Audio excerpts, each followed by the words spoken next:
Hey, it's Jang here from the friendly forums at ultimaterc.com. I'm going to be testing out this product. It is the Thunder or Hot Power T610 DC charger. This is a DC only charger. It does not come with a power supply, so you need to provide your own 10 to 18 volt power supply externally. It will charge LiPo batteries up to 6 cells in series. It will also do nickel metal hydride and NiCad batteries up to 18 cells, and it will do lead acid batteries of up to 24 volts. The maximum charge current of this charger here is 10 amps, and it will also discharge at up to 5 amps. Let's take a look at what's inside the box. Voila! Here's what you get. It's a bunch of stuff, actually. First of all, this is one of those chargers that has an external adapter board, and they include one. You can get additional ones of these separately. I know some folks like to have the adapters built into the side of the charger. This is just a different style and actually opens up an interesting new option. This is your standard adapter board with 2S through 6S connections for your regular Align connectors. They also include this. There's no documentation, unfortunately, that comes with the charger for this, but what this is basically a series, what you might call a series balance adapter, and it allows you to charge two 3S batteries at the same time, or either 2 or 3 2S batteries at the same time. The charger itself, for its input, I mean, it is a DC charger, so you're going to need to hook it up to a power supply, but the input lead is quite nice and long, and it has the 4mm banana adapters pre-installed on it. It even has little bands around a few spots on the wires to keep them together, so that's very convenient. I appreciate that. This is your main output from the charger, and it has a Dean's style connector on the end. Nice to not have to buy your own Dean's connectors. And you've got this whole bundle of adapters here. You've got one that has miniature alligator clips on it. You've got a 2-pin JST adapter for receiver packs. Also a 3-pin JST connector. That is the style that actually supports older Futaba style leads, so you don't have to worry about trimming whatever leads you have.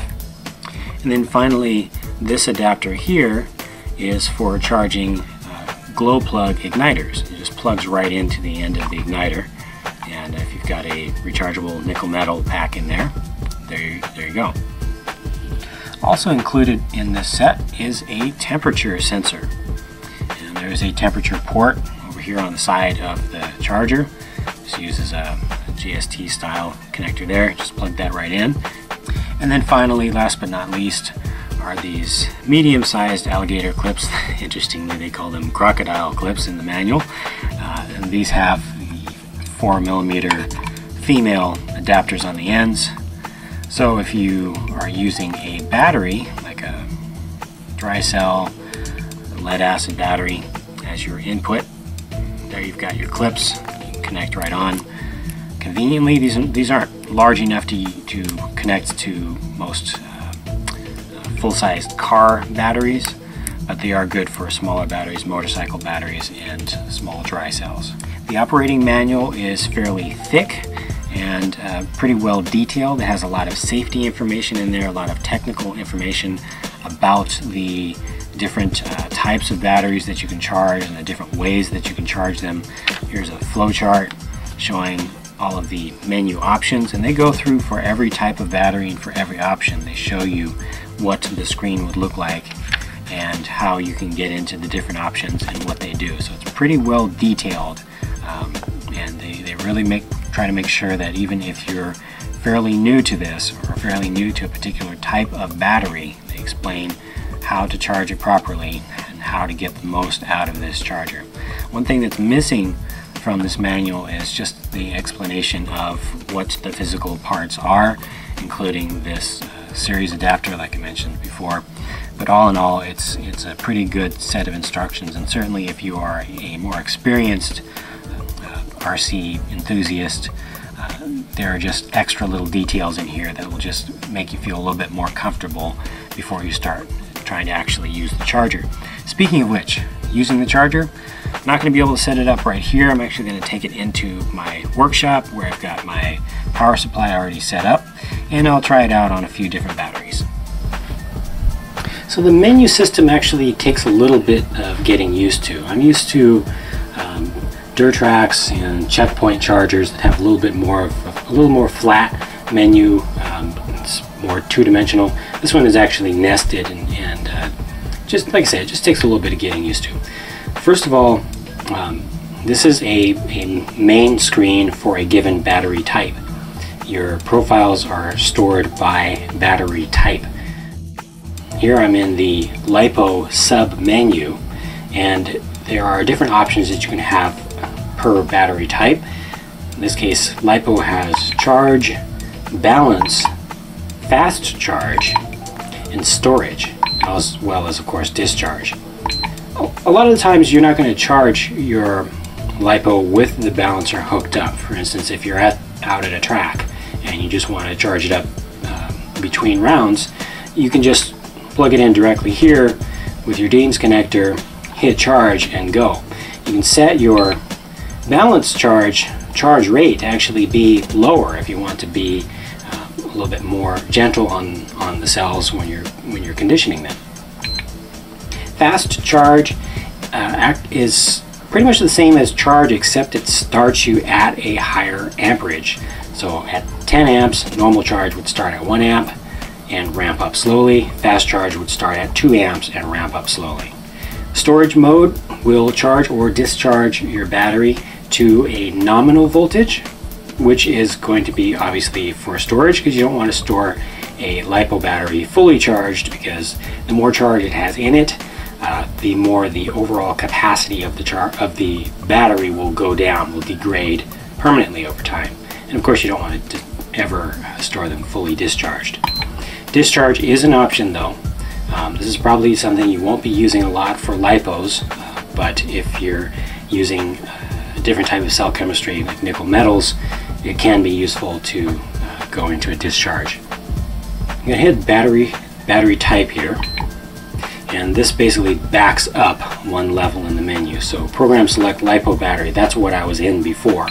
I can switch to nickel metal, NiCad, and PB, which is lead. You also can save your profiles, load up an existing profile, and the user settings section has a whole bunch of just general settings for the charger. The maximum temperature cutoff, the maximum amount of time that it will ever charge a battery, sort of as an extra fail-safe, turning the beeps on and off, and also changing your backlight.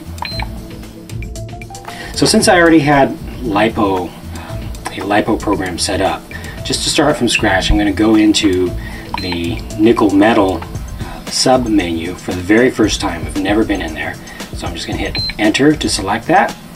So here we go. This is the charge sub program, and it lets you set your maximum amperage. I'm going to go ahead in and hit enter just once. That's going to allow me to change my maximum amps. I'm going to set it up for this brand new battery that just came with a ready to run truck, and I don't want to charge that. It's an 1800. I don't want to charge that above 3.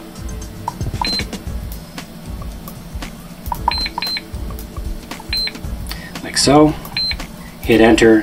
That's all the settings that you have for this particular mode. I'm going to hit plus to change to the next mode.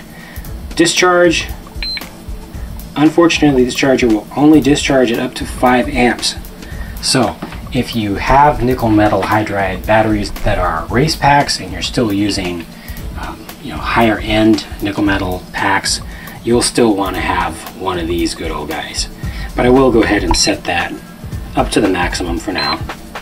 This here that's blinking auto, that's actually cutoff voltage for the entire pack. You can set this anywhere from 0.1 volts all the way up to 25 volts. Auto is just going to determine, based on the cell chemistry, what is the ideal minimum amount that you ever want to have. Cycle. Cycles are available. It will do charge discharge cycles, and the option is to switch to discharge to charge, and you can also set how many times you want it to cycle in a row. To start on any given program, you push the start or enter button and hold it for a few seconds. So there it goes. It went and did a battery check, which is basically your overall safety check to make sure that your voltage is within a safe range. The charging screen is going to show you what type of battery that you're using, how many amps it's putting out currently, how many volts are in that entire pack right now, whether it's charging or discharging, how long it's been going, how many milliamp hours of charge it has put into the battery so far. So here's what shows up on the charge screen for LiPos. It's indicating that it's LiPo chemistry, and it's 2S. Again, the amps, you saw that it started pretty high and it's already ramping up. This is actually a full pack, so it's now going to ramp down slowly. But that's the amps that it's currently putting out. This is the voltage, the current voltage of the pack, which sub-program you're on. So in this case, it's the fast charge, how long it's been going, how many milliamp hours it's put in. Now that I'm on the balancer, I can hit plus and see the voltage of each individual cell in real time. Hit plus again and you'll just get to the other ones, because this will do up to 6 cells in series. Now I'm going to get fancy with it. So I'm going to be doing two 2S packs. So I'm going to be using this bank here, and I'll just go ahead and plug those in. Alright, now I need to go to a 4S profile. I have already saved one. I'm just going to load that up. Come over to load data. It's in profile number 2. There it is, 4S. And there we go. Charge. It's going to be the normal charge style, and re-verify that I've got everything hooked up. It's kind of hard to hook things up wrong when you're using the balance adapters. You do not connect anything to your main power output for your batteries when doing the series balance charge. I'm going to go ahead and hit enter. It's checking it, verified that it has found 4 series cells, and there it goes. Now charging 2 batteries at once, and they're all going to be balancing each individual cell within each pack separately. You can see that right here. 4 cells being charged in 2 packs. Well guys, I'm really not a loyalist when it comes to most RC products these days. But with chargers, you know, it's the type of thing where if you get something that's good, you just stick with it. And it should last you for quite some time. Which is exactly why I've been using this Duratrax ICE charger for 5.5 years. It's pretty much done everything that I've asked it to do, and it's held up quite nicely. But nowadays most of what I charge are higher powered, higher capacity LiPo packs. I've been looking for something that will charge at 10 amps or above, and that has a built-in balancer, so I don't always have to lug around an external balancer and extra adapters for different sizes of packs and whatnot. That said, the Thunder T610 seems to be finally the one that's going to move my old trusty Duratrax charger out of the stable. It's pretty easy to use once you get used to the positions of things in the menu system. It has a 10 model memory. It will charge up to 6 cell LiPo packs. Most everything nowadays is moving to LiPo. And I also like that additional adapter that it comes with that allows you to simultaneously charge multiple 2S or 3S packs. It's a good value to actually include that in here. Appreciate the fact that it comes with gains plugs for the output as well as for the adapters. It comes with adapters to allow you to do a few different types of battery applications. And it costs 59 bucks. It does require an external power supply, which is not too uncommon these days. Folks who are more serious into the hobby should have a power supply just for general use. But available for about 59 bucks from hobbyparts.com. Seems to be a pretty good charger.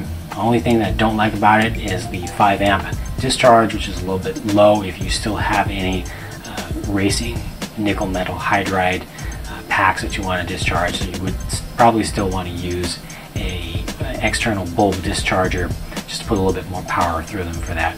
For everything else, this works out pretty well. So I hope that's useful information for you.